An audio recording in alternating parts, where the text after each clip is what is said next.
ఏపీలో కూటమి అఖండ విజయం తర్వాత నవ్యాంధ్రకు రెండోసారి ముఖ్యమంత్రిగా చంద్రబాబు నేడు ప్రమాణ స్వీకారం చేయనున్నారు.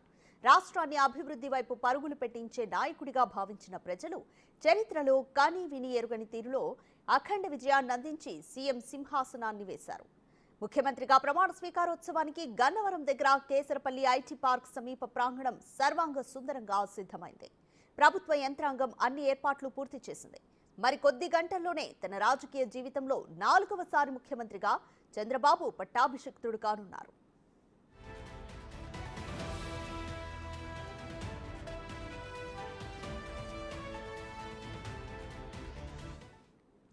సీఎంగా చంద్రబాబుతో పాటు పలువురు మంత్రులుగా ప్రమాణ స్వీకారం చేయనున్నారు.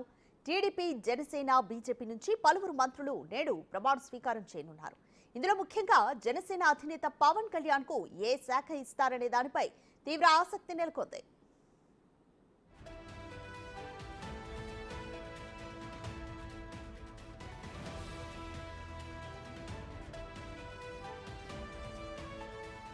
చంద్రబాబు ప్రమాణ స్వీకార డయాస్ పై 60 మంది వరకు కూర్చునే విధంగా ఏర్పాట్లు చేశారు. డయాస్ కు అభిముఖంగా 800 అడుగుల పొడవు, 420 అడుగుల వెడల్పు ఉన్న 3 జర్మనీ హ్యాంగర్స్ టెంట్లు వేశారు.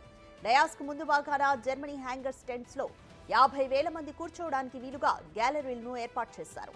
టెంట్లు కాకుండా ప్రాంగణంలో ఓపెన్ గా కూడా భారీగా ప్రజలు వచ్చే అవకాశం ఉండడంతో ఎల్ఈడి స్క్రీన్స్ ను ఏర్పాటు చేశారు.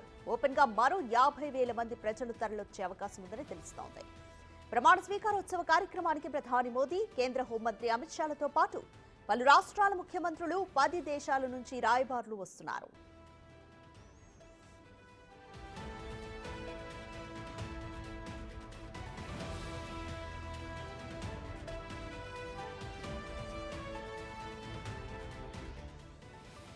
ప్రమాణ స్వీకారానికి విచ్చేస్తున్న ప్రత్యేక ఆహ్వానితుల కోసం డయాస్ వెనుక భాగంలో గ్రీన్ రూమ్స్ ను ఏర్పాటు చేశారు.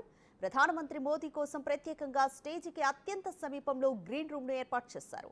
హోంమంత్రి అమిత్ షా ఈ గ్రీన్ రూమ్ కు ముందుగా చేరుకుంటారు. పీఎంఓ సిబ్బంది కోసం మరో రూమ్ ను ఏర్పాటు చేశారు. గవర్నర్ అబ్దుల్ నజీర్ కోసం, ముఖ్యమంత్రి కోసం ప్రత్యేకంగా గ్రీన్ రూమ్లను ఏర్పాటు చేశారు.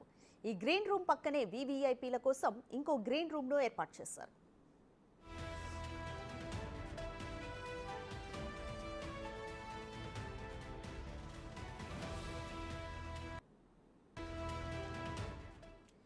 ప్రమాణ స్వీకారోత్సవానికి 3 మెగా వేదికలను ఏర్పాటు చేశారు. ఈ 3 వేదికల్లో ప్రత్యేక ఆహ్వానితులు, ఎంవీఐపీలు, వీవీఐపీలు, వీఐపీల కోసం మొత్తంగా 36 గ్యాలరీలు ఏర్పాటు చేశారు. ప్రమాణ స్వీకార డయాస్ కు ఎడమ వైపున వేదిక ముందు వరుసన జాతీయ మీడియా సభ్యులు 250 మందికి, జాతీయ స్థాయి పారిశ్రామికవేత్తలు 400 మందికి కలిపి మొదటి గ్యాలరీని కేటాయించారు.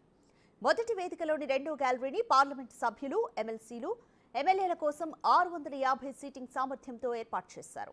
డయాస్ కు అభిముఖంగా ఉండే మధ్య వేదికలో 3వ గ్యాలరీని చంద్రబాబు కుటుంబ సభ్యుల కోసం 300 మందికి సరిపడా ఒక గ్యాలరీని ఏర్పాటు చేశారు. దీనికి పక్కనే పవన్ కళ్యాణ్ కుటుంబ సభ్యుల కోసం 300 మందికి సరిపడా 4వ గ్యాలరీని ఏర్పాటు చేశారు. ఈ 2 గ్యాలరీల మధ్య ఉండే ఖాళీలో 300 మందికి సరిపడా అమరావతి రాజధాని నిర్మాణానికి సహకరించిన దాతల కోసం ఈ గ్యాలరీని ఏర్పాటు చేశారు. ఈ గ్యాలరీ వెనుక మీడియా పాయింట్ కోసం ప్రత్యేక గ్యాలరీ ఉంది.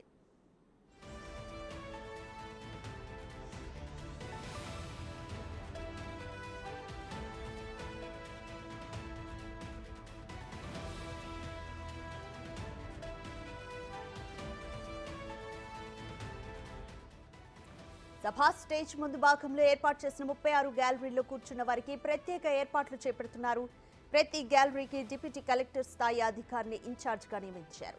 వాటర్, శానిటేషన్, మెడికల్ టీంలు ఉండే విధంగా చర్యలు చేపట్టారు.